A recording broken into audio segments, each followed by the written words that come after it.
क्या कोयला घोटाले पर टूट जाएगा यूपीए? क्या कोयला घोटाले पर ममता देंगी सरकार का साथ? क्या कोयला घोटाले पर बीजेपी के साथ जाएंगी ममता बनर्जी?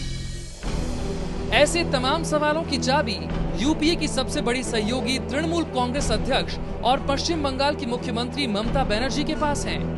कोयला घोटाले पर आई सीएजी की रिपोर्ट में घिरने के बाद सरकार को जब यूपीए के सभी घटक दलों का सहारा चाहिए, तब ममता बनर्जी के दांव पेच सरकार के रणनीतिकारों की धड़कनें बढ़ा सकते हैं। ममता बनर्जी दिल्ली आई हैं तो यूपीए की कोऑर्डिनेशन कमेटी में बैठक के लिए, लेकिन यूपीए की बैठक में जाने से पहले उन्होंने मंगलवार देर रात बीजेपी के दो बड़े नेताओं शाहनवाज हुसैन और राजीव प्रताप रूढ़ी से मुलाकात की।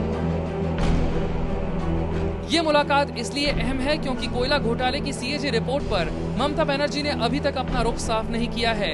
बीजेपी इसी रिपोर्ट के आधार पर प्रधानमंत्री का इस्तीफा मांग रही है। सूत्रों की माने तो ममता बनर्जी को बीजेपी नेता शाहनवाज हुसैन और राजीव प्रताप रूढ़ी ने कोयला घोटाले पर गहराई से जानकारी दी है और ममता से इस मुद्दे पर बीजेपी का समर्थन करने की मांग की है। बुधवार शाम यूपीए कोऑर्डिनेशन कमेटी की बैठक होनी है। कहा जा रहा है कि ममता इसी बैठक में शामिल होने के लिए दिल्ली आई हैं, लेकिन ममता बनर्जी ने हमेशा की तरह अभी अपने पत्ते नहीं खोले हैं। हालांकि कोयला घोटाले पर तृणमूल कांग्रेस के सांसद दिनेश त्रिवेदी ने जरूर कहा कि जो हुआ वो ठीक नहीं हुआ। की पार्टी की ओर से कोई रिएक्शन नहीं आया है, सीएजी का रिपोर्ट आया, सब लोग बोल रहे हैं कि इसमें करप्शन हुआ है, जांच होनी चाहिए। नहीं, देखिए, पब्लिक परसेप्शन क्या होता है कि वो टेक्निकलिटी पे नहीं जाता है और कहीं ना कहीं करप्शन इस देश में सबसे बड़ा मुद्दा है। मैं समझता हूँ कि ये देश के लिए ठीक नहीं है, देशवासियों के लिए ठीक है। हिंदुस्तान का यही धरोहर है, यही वैल्यू सिस्टम है कि उसके पास घर में खाने के लिए पैसा नहीं होगा मगर वो करप्शन नहीं करेगा।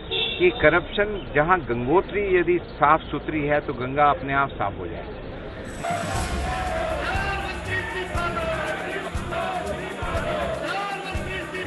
कोयला घोटाले पर संसद में बीजेपी प्रधानमंत्री का इस्तीफा मांगने पर अड़ी हुई है। ऐसे में ममता बनर्जी की बीजेपी नेताओं से मेल मुलाकात सरकार को जरूर खटक रही होगी। ममता बनर्जी के रुख के बारे में भविष्यवाणी करना राजनीति के बड़े बड़े जानकारों के लिए मुश्किल होता है, लेकिन ममता की एनडीए की करीबी के पीछे 2-3 वजहें हो सकती हैं। बिना नीलामी के कोयला खदानें बांटने पर सरकार अपने बचाव में सबसे बड़ी दलील ये दे रही है कि उसने तो एनडीए सरकार के समय बनी नीति का पालन किया। दिलचस्प ये है कि एनडीए सरकार में जब ये नीति बनी तब ममता बनर्जी एनडीए सरकार में कोयला मंत्री थी। ममता बनर्जी जनवरी 2004 में कोयला मंत्री बनी थी। उसके कुछ महीनों बाद यूपीए सरकार बनी तो उसने ममता बनर्जी के कोयला मंत्री रहते चल रही नीति को लागू किया।